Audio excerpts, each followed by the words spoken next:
ইশরাক হোসেনকে মেয়রের দায়িত্ব বুঝিয়ে দেওয়ার দাবিতে টানা সপ্তম দিনের মতো আন্দোলন করছেন তার সমর্থকরা। রাজধানীর কাকরাইল এবং মৎস্য ভবনে অবস্থান নিয়ে বিক্ষোভ করছেন তারা।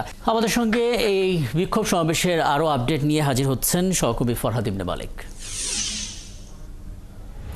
ফরহাদ, প্রথমে নগর ভবন, তারপর মৎস্য ভবন, এখন কাকরাইল মোড়, বিভিন্ন জায়গায় অবস্থান করছেন বিক্ষোভকারী। একটু বলবেন আসলে এই মুহূর্তে তারা আসলে নতুন কোনো কর্মসূচি ঘোষণা দেওয়ার ইঙ্গিত দিয়েছেন কিনা? যদিও তারা বলছেন কঠোর কর্মসূচি তারা দেবেন, একই সঙ্গে বিভিন্ন স্পটের কথা বলা হচ্ছে, ধারণা দিয়েছেন কিনা আর কোথায় কোথায় তারা যেতে পারেন, এবং বেশ কিছু গুরুত্বপূর্ণ জায়গায় আসলে সভা সমাবেশ তো নিষিদ্ধ করা হয়েছে, তারা আসলে সেই নিষেধাজ্ঞা মানবেন কিনা, কি পরিস্থিতি দেখছেন আপনি ফরহাদ?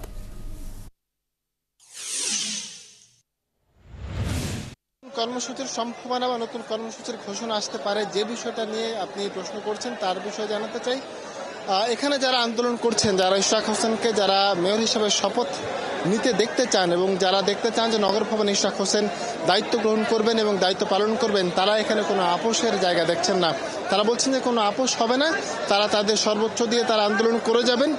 যদি তাদের দাবি না মানা হয় তাহলে তারা প্রধান উপদেষ্টা বাসভবন ঘেরাওয়ের মতো কর্মসূচি দিতেও তারা বাধ্য হবেন বলে আমরা যতটুকু জানতে পেরেছি। আমরা এখান থেকে দেখাই অবস্থান কর্মসূচি নিয়েছেন আন্দোলনকারী যারা রয়েছেন, তারা বিভিন্ন ধরনের স্লোগানে, বিভিন্ন ধরনের কথায় তারা তাদের দাবি দেওয়া জানতে চাইছেন, তারা তাদের দাবি দেওয়া জানাতে চাইছেন।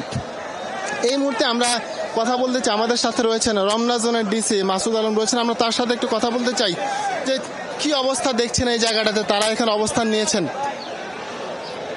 আসলে এটা আমরা অবস্থান করতেছি এই মুহূর্তে কাকরাইল মসজিদ ক্রসিংয়ে।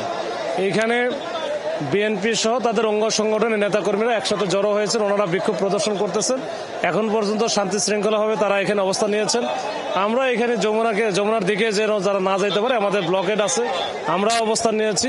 আমরা তাদেরকে বারবার অনুরোধ করেছি বা করতেছি এখনো পর্যন্ত যেন ওনারা যেখানে আছেন সেখানে যেন শান্তিপূর্ণভাবে থাকেন, তাদের নেতাকর্মীদের যেন নিয়ন্ত্রণে রাখেন, আর যমুনা অভিমুখে বা এদিকে যেন কোনো রকম কোনো ঝামেলা না হয়, এটা তাদের সাথে আমাদের কথাবার্তা হচ্ছে। সমস্যা নাই ইনশাল্লাহ। কোনো অপ্রীতিকর পরিস্থিতির সম্ভাবনা দেখেন?